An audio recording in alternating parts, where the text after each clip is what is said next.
कहते हैं प्यार जाति धर्म नहीं देखता, वो सरहद भी नहीं देखता। फतेहपुर से एक ऐसा मामला सामने आया जहां दो लोग दो अलग अलग देशों से होते हुए भी एक हो गए। नीदरलैंड की गैब्रिला को उसका प्यार हिंदुस्तान खींच लाया। प्यार की इस कहानी में एक उत्तर प्रदेश का छोरा है तो उसकी दुल्हन नीदरलैंड की गोरी। देखिए, शादी का जश्न चल रहा है।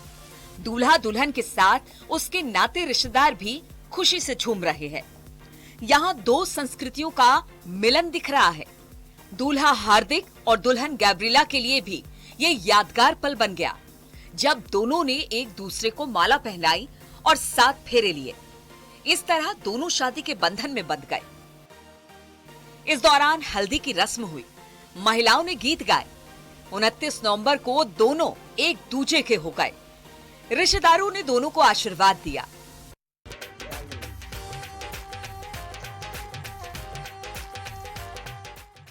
अस्पताल के अंदर दूल्हा दुल्हन एक दूसरे को माला पहना रहे हैं। दूल्हा दुल्हन की मांग में सिंदूर भर रहा है। नाते रिश्तेदारों के बीच दोनों शादी के बंधन में बंध गए।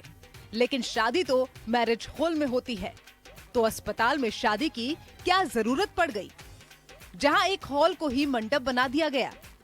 अस्पताल में हुई इस शादी की वजह भी सामने आ गई है। शेरवानी में जो दूल्हा दिख रहा है, दरअसल वो दिल्ली के कोंडली इलाके का रहने वाला है। अविनाश की शादी फरीदाबाद की अनुराधा से तय हुई। शादी की तारीख 27 नवंबर तय हुई थी। दोनों पक्षों ने शादी की खूब तैयारियां भी की। शादी के मौके पर जमकर खरीदारी भी की। लड़की पक्ष ने पलवल में बैंक्वेट हॉल भी बुक करा दिया था। लेकिन इससे पहले कि शादी होती, एक विघ्न बाधा आ गई। शादी से ठीक 4 दिन पहले अविनाश को बुखार आ गया। अविनाश जब डॉक्टरों के पास गया तो उसे टेस्ट की सलाह दी गई, जिसमें अविनाश को डेंगू निकला और 25 नवंबर को उसे गाजियाबाद के वैशाली के अस्पताल में भर्ती करा दिया गया। अविनाश की प्लेटलेट्स गिरते गिरते 10,000 तक पहुंच गई, जिससे अविनाश को रिकवरी में दिक्कत आ रही थी। डॉक्टर किसी भी सूरत में उन्हें डिस्चार्ज नहीं कर सकते थे। दोनों पक्षों की तरफ से शादी के कार्ड बांटे जा चुके थे। मंडप बुक हो चुका था। हलवाई की तैयारियां शुरू हो चुकी थी। ऐसे में शादी को टालना भी संभव नहीं हो पा रहा था। दोनों घर वाले बेहद ही परेशान हो गए, क्योंकि दोनों तरफ से शादी से पहले खर्चा भी बहुत हो चुका था। ऐसे में अस्पताल में ही शादी करने का फैसला लिया गया। दोनों पक्ष मान गए। परिजनों ने अस्पताल प्रबंधन को वहीं पर शादी करने का आवेदन दिया। आखिरकार अस्पताल ने इसकी मंजूरी दे दी। इसके बाद 27 नवंबर के दिन ही दोनों पक्षों के 10-10 लोगों की मौजूदगी में शादी हो गई। बाद में दूल्हा दुल्हन ने बड़ों का आशीर्वाद लिया और इस तरह से अविनाश और अनुराधा की शादी अस्पताल में राजी खुशी संपन्न हो गई।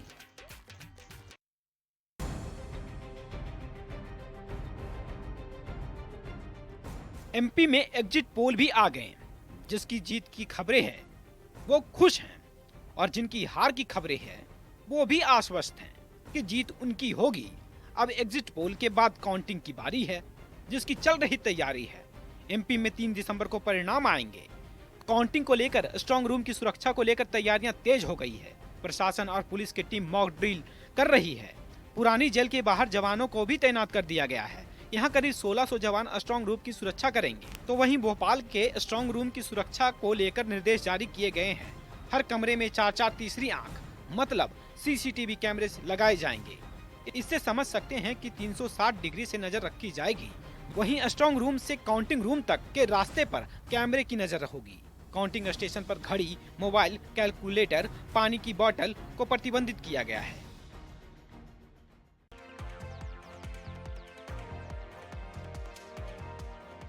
बलौदाबाजार में विधानसभा चुनाव को लेकर मतदान पूर्ण हो चुके हैं। 3 दिसंबर को मतगणना होने वाली है। बलौदाबाजार जिले के तीनों विधानसभा के लिए मतगणना बलौदाबाजार के मंडी प्रांगण में होने हैं, जिसके लिए तैयारियां पूर्ण हो चुकी हैं। 3 स्तर पर सुरक्षा की व्यवस्था की गई है, जिसमें बाहरी कैडर पर पुलिस जवान तैनात किए गए हैं, तो वहीं अंदर के 2 कैडर में सीआईएसएफ के जवान तैनात किए गए हैं। जगह जगह सीसीटीवी कैमरे लगाए जा रहे हैं। काउंटिंग रूम में पार्टियों के एजेंटों के प्रवेश के लिए अलग से प्रवेश द्वार बनाए हैं। वहीं मतगणना करने वाले कर्मचारियों के लिए अलग गेट बनाया है। मतगणना स्थल पर मोबाइल ले जाना पूरी तरह से प्रतिबंधित है। जिले की तीनों विधानसभा की मतगणना होनी है। बलौदाबाजार और भाटापारा विधानसभा के लिए 14 टेबल पर मतगणना होना है, तो वहीं कसडोल विधानसभा के लिए 21 टेबल का इंतजाम किया गया है। 3 दिसंबर को होने वाली मतगणना को लेकर बलौदाबाजार जिले में तैयारियां पूर्ण हो चुकी हैं।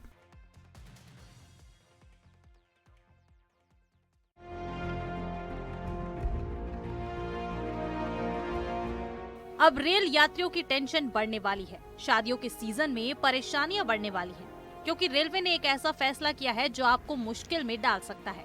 दरअसल छत्तीसगढ़ में एक बार फिर रेल यात्री ट्रेनों को रद्द कर दिया गया है। दक्षिण पूर्व मध्य रेलवे में राजनांदगांव और कन्हाल रेलवे स्टेशन के मध्य तीसरी रेल लाइन का कार्य किया जा रहा है। रेलवे विभाग के अनुसार कान्हा स्टेशन में दिनांक 2 दिसंबर 2023 से 14 दिसंबर 2023 तक नॉन इंटरलॉकिंग का कार्य किया जाएगा, जिसकी वजह से 48 एक्सप्रेस और मेमू ट्रेनें रद्द रहेंगी। रेलवे ने रेल यात्रियों के लिए कोई वैकल्पिक व्यवस्था नहीं की है। अब 2 दिसंबर से लोगों को सफर करने में परेशानियों का सामना करना पड़ सकता है।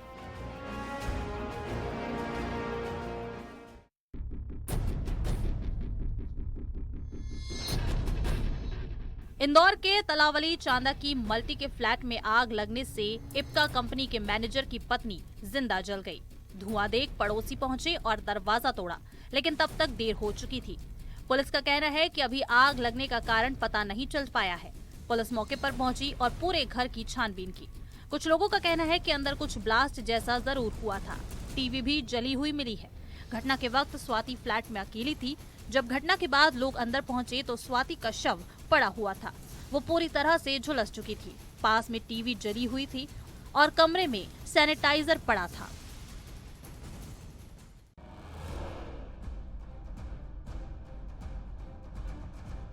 सड़क पर परखच्चे उड़ी कार, जिसका एक एक पार्ट बिखरा पड़ा है। तस्वीरें बता रही हैं कि हादसा दर्दनाक था।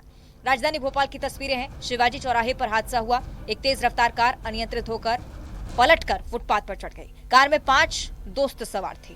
इनमें से 2 की मौत हो गई, जबकि 3 घायल हैं। इनमें से एक ही अस्पताल में गंभीर हालत में बताया जा रहा है। घायलों को शासकीय हमीदा अस्पताल में एडमिट करवाया गया है। पुलिस इस पूरे मामले की जांच कर रही है। हादसा काफी दर्दनाक रहा। कार सवार विक्रम गुप्ता और अभिराज सिंह की मौके पर ही मौत हो गई। दोनों सीहोर के नसरुल्लागंज के रहने वाले थे। यहाँ अपने दोस्तों के साथ भोपाल घूमने आए थे। विक्रम गुप्ता और अभिराज सिंह के अलावा 3 मित्र भी कार में सवार थे। ये तीनों भी घायल हुए हैं और इन्हें भी गंभीर चोटें आई हैं। इनमें से एक की हालत गंभीर है। इनका इलाज हमीदी अस्पताल में चल रहा है। अंदाजा लगाया जा रहा है कि ब्रेकर आने पर कार चालक ने कार को स्लो किया होगा। प्रयास लगातार कर रहा था, लेकिन कार की स्पीड इतनी तेज थी कि कार अनियंत्रित होकर फुटपाथ पर चढ़ गई और यह हादसा हुआ।